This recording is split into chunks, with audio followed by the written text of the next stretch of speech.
साथियों नमस्कार।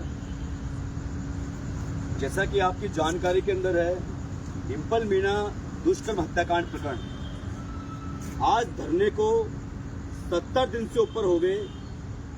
लड़ाई और संघर्ष लगातार जारी है, लेकिन सरकार के कान पर जू नहीं रेंग रही। लेकिन इस कमेटी के लोगों ने और सर्व समाज के लोगों ने भी ठान लिया कि जब तक इस बच्ची को इंसाफ नहीं मिलेगा तब तक लड़ाई जारी रहेगी। उसी क्रम में आज यहां पर शहीद स्मारक धरना स्थल पर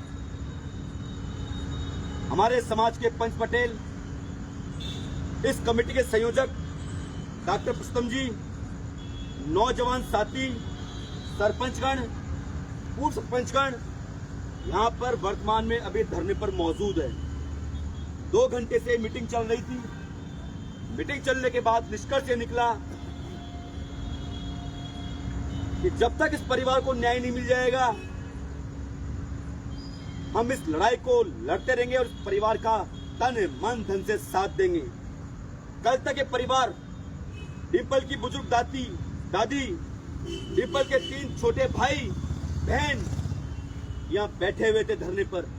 बारिश आई, गर्मी निकली, लू के थपेड़े पड़े, लेकिन यहां पर बैठे हुए थे डिंपल की दादी, बुजुर्ग दादी। आप आइए यहाँ पे, यहाँ जाओ। छोटे छोटे बच्चों के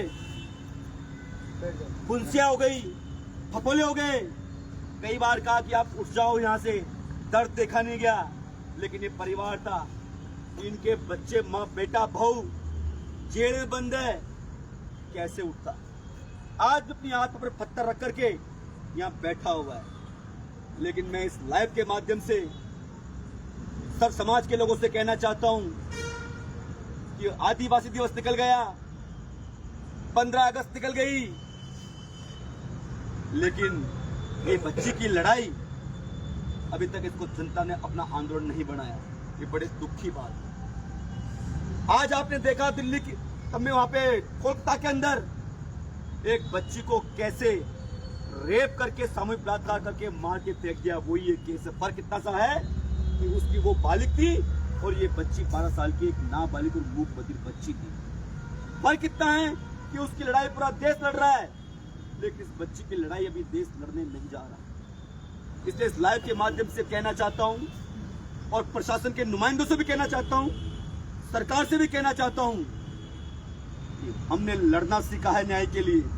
लड़ते लड़ते मर जाएंगे, लेकिन जब तक इस परिवार को इंसाफ नहीं मिलेगा हम यहां से हटने वाले नहीं है, जिसका नजारा आज आप लोगों ने देखा होगा।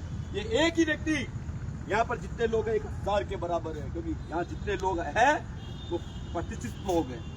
इसलिए मैं आप लोगों से कहना चाहता हूँ, ये 21 तारीख का भी भारत बंद का जो आगाज हुआ है, इसका भी हम समर्थन करते हैं। 21 तारीख को भी आप लोग अपनी पूरी ताकत दिखाना, लेकिन जो 3 महीने से लड़ाई चल रही है इस मासूम बच्ची की, इस परिवार की, इसको भूल मत जाना। 21 तारीख के बाद हम पूरे जोर शोर से इस आंदोलन को मजबूती प्रदान करने के लिए कमेटी के द्वारा हमने जो रणनीति बनाई है, उस पर हम गांव-गांव जाकर के कार्य करेंगे। आगे हमारे जो इस कमेटी के संयोजक हैं, हमारे बड़े भाई डॉक्टर पुष्पम जी, इस संक्षिप्त में आपको बताएंगे। धन्यवाद भाई। हमारे वकील साहब मान सिंह जी ने ओजस्वी तरीके से और दर्दनाक इस वेदना के सामने रखा है समाज के सामने। इन्होंने जो कह दिया उसकी पुनरावृत्ति की आवश्यकता नहीं है। मैं इस लाइव के माध्यम से सभी न्याय में विश्वास रखने वाले, कानून में विश्वास रखने वाले, संविधान में विश्वास रखने वाले हर समाज, हर धर्म के व्यक्ति का आह्वान करना चाहता हूं और आपको बताना चाहता हूं कि कलकत्ता की बेटी में और राजस्थान की डिंपल जो डोडा भीम की बटिया है, मूक बधिर, उसमें अंतर क्या है? ये आदिवासी बेटी है। सबसे बड़ा फर्क है, ये आदिवासी समाज की बेटी है। दूसरा फर्क है, जो व्यक्ति इस कृत्य में, इस दुष्कृत्य में, इस बलात्कार में, जिंदा जलाने के अपराध में, फोन बंद करो साहब, इस बलात्कार के आरोप में जो शामिल है, उसका चाचा ये कहता हुआ घूम रहा है। तस्वीर दिखाते हुए मैं कहना चाहता हूं कि भजन लाल जी मेरे रिश्तेदार हैं, भजन लाल जी मेरे खास आदमी हैं। देखो फोटो है मेरी भजन लाल के साथ में। कोई मेरे भतीजे का कुछ नहीं कर सकता, और ये पूरे शर्म की बात है। इंसाफ की गला घोंटा जा रहा है और हम बैठे हुए हैं, समाज के लोग बैठे हुए हैं, ब्यूरोक्रेसी बैठी हुई है। आज सुप्रीम कोर्ट का इतना बड़ा फैसला आ गया, जहां आंदोलित हम उधर हो रहे हैं, आंदोलित इधर भी होने की जरूरत है। हमें ये दिखाना पड़ेगा कि खबर झूठी छाप करके लोगों को मिसगाइड किया जा रहा है, एक परिवार को बदनाम किया जा रहा है। एक समाज को बदनाम किया जा रहा है, एक बच्ची को न्याय नहीं मिल रहा है, वो तभी मिलेगा कि हम लड़ेंगे। और बहुत सारे लोगों ने इसमें हार मान ली कि इसमें तो हो ही नहीं सकता, दोषी मान लिया। अरे भाई बिना लड़े हार कैसे मान लो? आप लड़ो अंतिम सांस तक, और जो लड़ते हैं उनकी जीत होती है।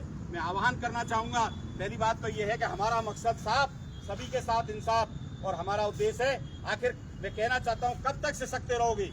बोलोगे नहीं तो कोई सुनेगा कैसे? लड़ोगे नहीं तो जीते वो कैसे?